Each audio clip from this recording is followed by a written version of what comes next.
todos, ¿cómo están? El día de hoy vamos a hacer el desarrollo de la interpretación de parámetros laboratoriales relacionados a glucosa. Vimos en las clases anteriores de la teoría en la cual se vieron conceptos de metabolismo, así como también todo lo que tenga que ver con los hidratos de carbono de acuerdo a su estructura, su clasificación. Y bueno, hoy vamos a ver la relevancia clínica de poder manejar esos conocimientos. ¿Por qué? Porque eso va a determinar el tratamiento nutricional de un paciente. ¿Por qué? Porque si manejamos e interpretamos los parámetros de laboratorio relacionados a la glucosa, vamos a poder hacer un mejor tratamiento y vamos a tener un manejo bien completo de lo que es la clínica del paciente, así como también sus objetivos con relación a lo que es el tratamiento nutricional. Bueno, vamos a ver conceptos entonces de en qué consiste la glicemia. Primero tenemos que entender que la glicemia se refiere al valor o al nivel de glucosa en la sangre y que este nivel depende de dos hormonas principales. Por un lado tenemos a la insulina, que es una hormona anabólica que se encarga de disminuir los valores de glucosa en sangre. Vamos a ver por qué lo hace así. Y luego tenemos al glucagón, que hace el mecanismo inverso o el mecanismo de retroalimentación. O sea, cuando esa glicemia está elevada, está baja, muy baja, entonces el glucagón se encarga de disminuir esos valores. Entonces actúan por un mecanismo de retroalimentación. Vamos a fijarnos aquí en el caso de la insulina. La insulina actúa como una llave que encastra perfectamente en la cerradura del receptor de la membrana. Hay que aclarar que este receptor es un receptor específico de la membrana, ¿sí? La cual, una vez que se une a la insulina, permite la entrada de glucosa a las células. Es por eso que una vez que la glucosa ingresa en las células, esta disminuye en sangre. Y esa es la manera en la cual actúa la insulina. Bueno, ¿qué es lo que nosotros debemos manejar dentro de lo que es la interpretación? Tenemos que tener en cuenta que existe un algoritmo diagnóstico para el efecto y tenemos que ver que hay ciertas circunstancias en las cuales requerimos o requiere el paciente de otra prueba más para poder llegar al diagnóstico. Si bien nosotros no somos profesionales médicos, no estamos exentos de conocer todo lo que tenga que ver la interpretación de parámetros de laboratorio y también para que nosotros podamos guiarle al paciente en el caso en que ya veamos un parámetro alterado en la cual nosotros ya le vamos a poder dirigir a ese paciente y decir, bueno, vos estás necesitando consultar con un clínico, vos necesitas ya de insulina. De alguna manera podemos ayudar de esa manera, así como también en la selección de nuestros alimentos. Vamos a fijarnos que la glucemia en ayunas implica que el paciente no haya comido nada por lo menos 8 horas para poder hacerse la prueba y que realmente ese valor sea representativo y sea un valor que pueda ser válido. Entonces, vamos a ver que si ese paciente tiene entre 60 miligramos por decilitro, pero menos de 100, estamos hablando de que su valor de glucemia es normal. Ahora, en el caso en el cual tengamos un paciente que tenga un valor entre 100 a 125 miligramos por decilitro, entonces estamos hablando de que este paciente debe hacerse una prueba de la tolerancia oral a la glucosa.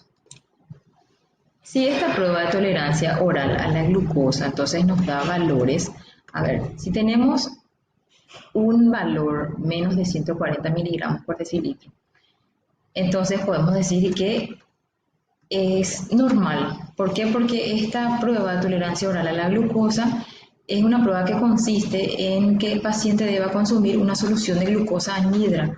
Esto es 70 gramos de glucosa en un vaso de agua que es de 200 ml.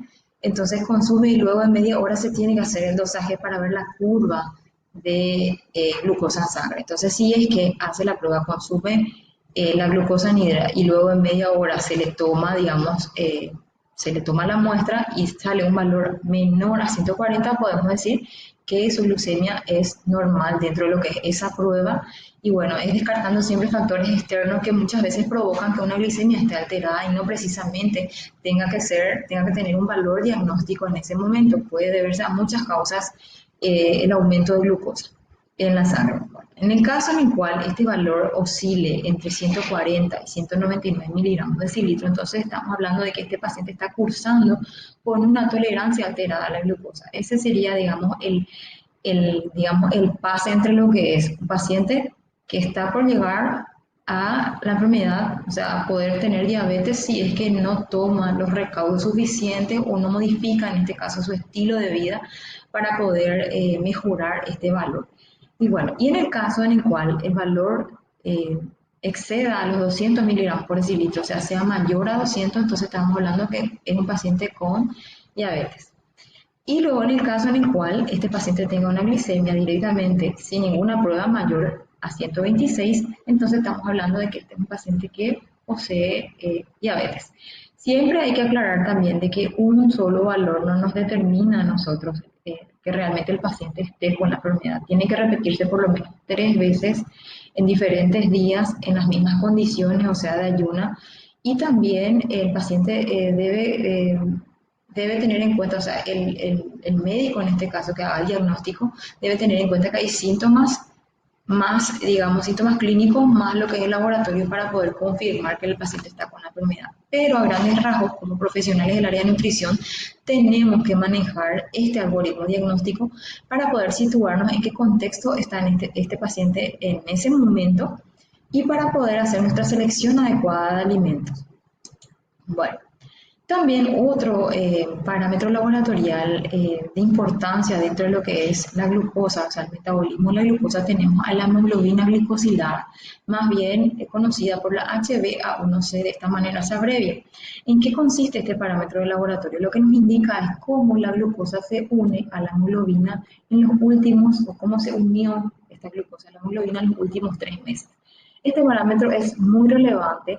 ¿Por qué? Porque nos va a decir realmente cómo el paciente estuvo manejando su consumo de alimentos hidrocarbonados, ¿verdad? Con relación a lo que es su glucosa. Muchas veces ocurre que el paciente sabe que se va a ir a su control, entonces 2 días antes es como que empieza a cuidarse en sus alimentos, en lo que come, ¿verdad? En el consumo de esos alimentos.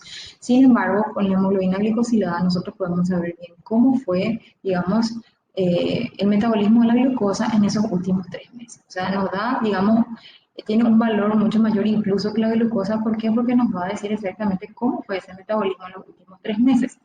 Bueno, los valores de referencia normales estamos hablando de entre el 4 al 6%. Y como ya les había mencionado, esos valores reflejan los niveles promedios altos de glucosa sanguínea en los 3 meses anteriores a la prueba. En el caso de un paciente con diabetes controlada, el valor que se debería de manejar, o sea, el valor que debe poseer ese paciente es de menos de 6,5%. Ahora, un control aceptable, estamos hablando de un paciente entre 6,5 y 7,9, y un paciente con diabetes no controlada, estamos hablando de una hemoglobina glicada mayor al 8%. O sea, esto nos da la pauta de cómo el paciente se fue manejando en los últimos 3 meses, entonces con referencia al consumo de sus alimentos y a sus niveles de glucosa.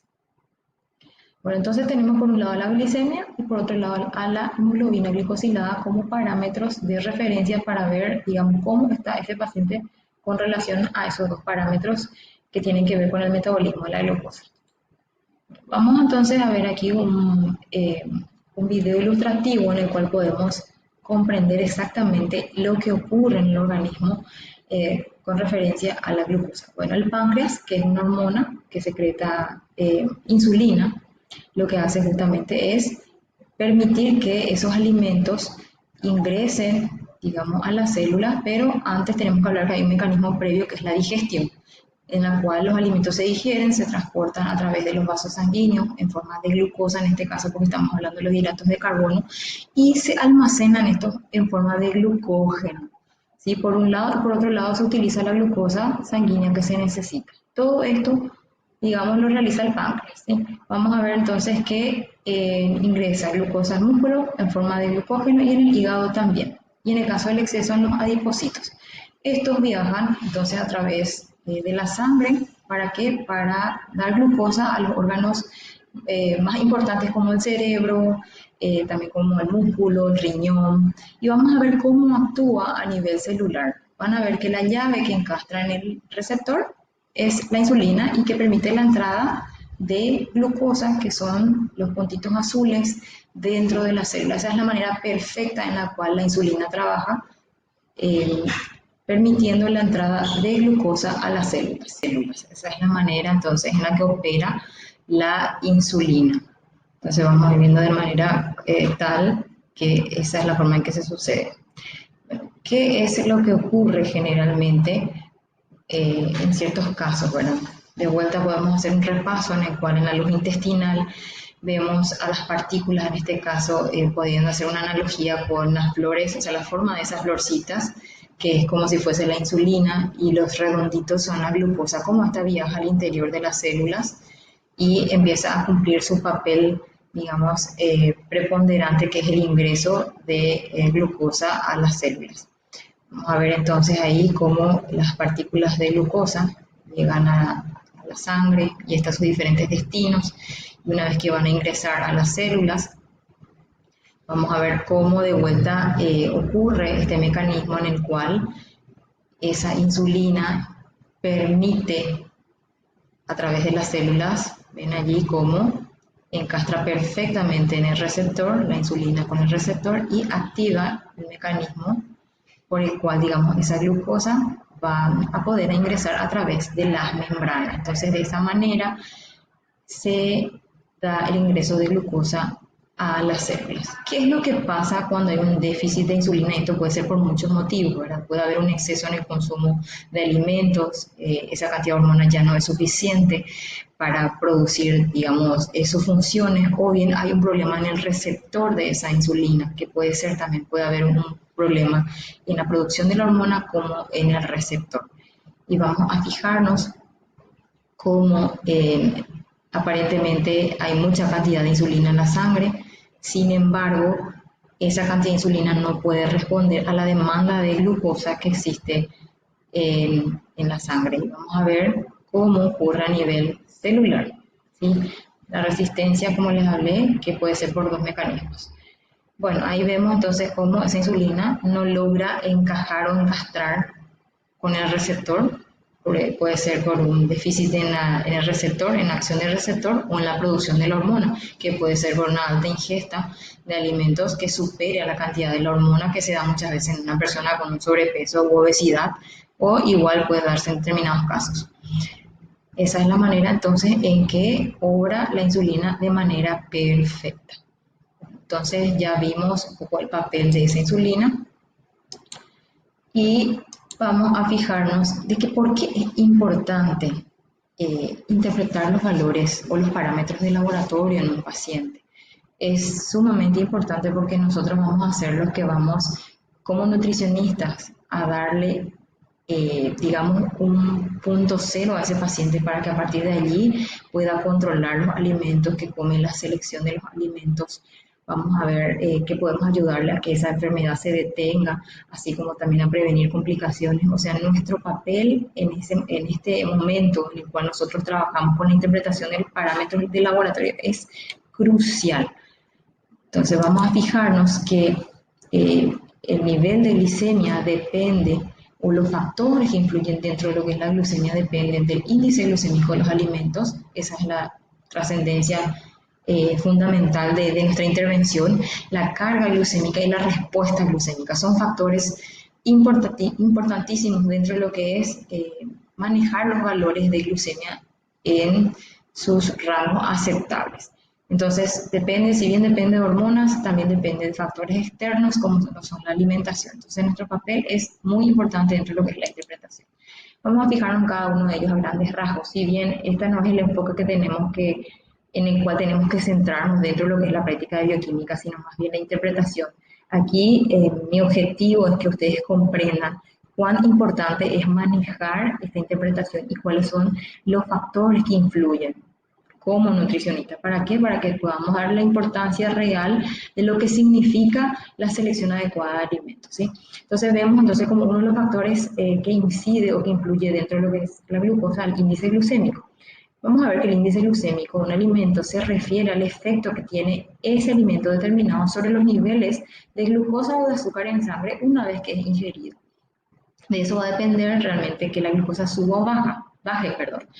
Jenkins y colaboradores fueron ya investigadores que publicaron trabajos al respecto en el cual ellos establecieron ya tablas estandarizadas donde podemos ver el índice glucémico de determinados alimentos. Por ejemplo, tenemos al pan blanco como un índice con un contenido índice glucémico de 100, o sea, los valores que se manejan es como valor tope, es 100.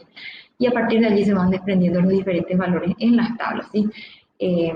Jenkins y colaboradores dieron orígenes a las primeras tablas de índice glucémico. Esto ustedes lo van a ir dando en otras materias profesionales, pero es importante que ya tengan en cuenta que es un factor que incide. Si bien el índice glucémico de manera aislada no nos dice nada, es un factor que influye. Y van a ver que esto está segmentado o está clasificado de acuerdo al índice alto, medio y bajo. Y para eso, como les dije, hay tablas que nos dicen perfectamente cuáles son los alimentos de mayor índice glucémico. Aquí también hay que tener en cuenta que por eso es importante manejar la clasificación de los monosacáridos, la estructura de cada uno de ellos. ¿Por qué?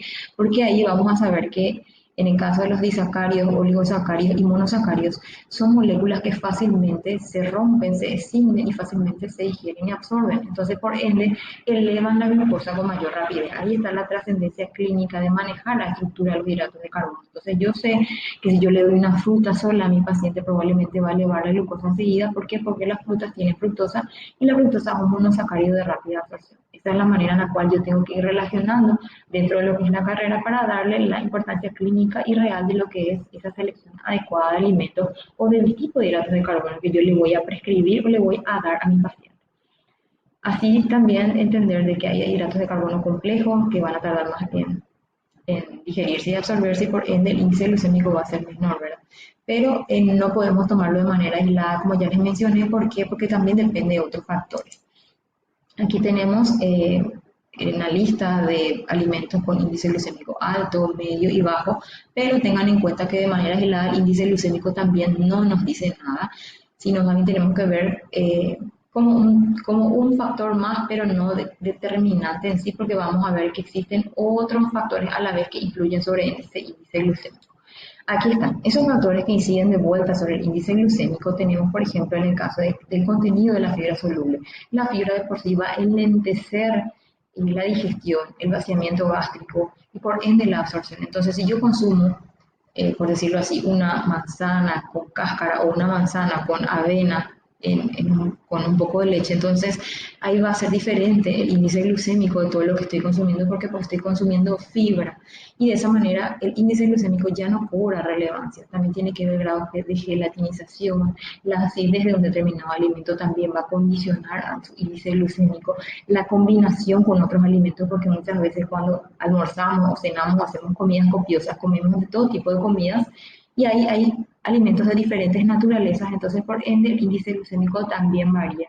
En el caso de la maduración, también una banana que esté menos madura va a tener un índice glucémico mucho menor a aquel que está súper maduro. Entonces todo eso, aunque no crean, el carácter físico-químico del alimento incide dentro de lo que es, digamos, el índice glucémico de ese alimento y por ende el nivel de glucosa de mi paciente.